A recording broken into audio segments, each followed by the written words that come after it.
జై శ్రీరామ్. శ్రీవాణి ప్రేక్షకులకు అందరికీ స్వాగతం.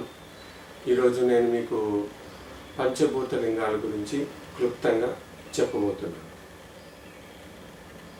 ముందుగా పంచభూతాల్లో ముఖ్యమైనటువంటి భూమి.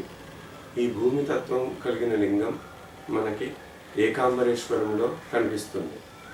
ఈ ఏకాంబరేశ్వరం గుడి తమిళనాడులో ఉంది. ఇంకా రెండవది ఆకాశలింగం.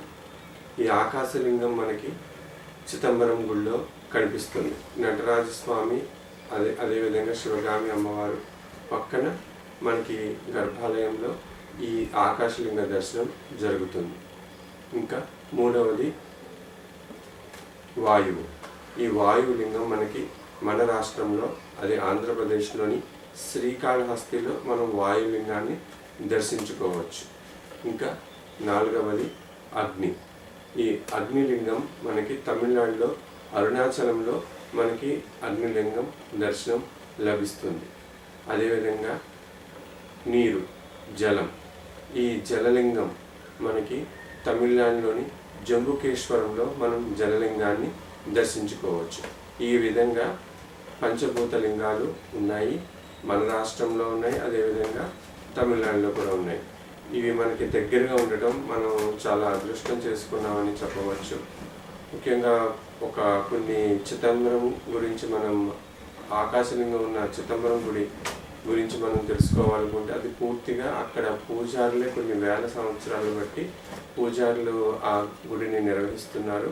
దాంట్లో ఎటువంటి గవర్నమెంట్ ఇన్వాల్వ్మెంట్ ఉండదు.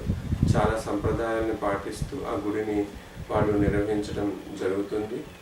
చోళులు, అదేవిధంగా శ్రీకృష్ణదేవరాయలు, ఇంకా అనేక మంది దక్షిణాదిని పాలించిన రాజులు ఆ చిదంబరం గుడిని చాలా అద్భుతంగా తీర్చిదిద్దారు.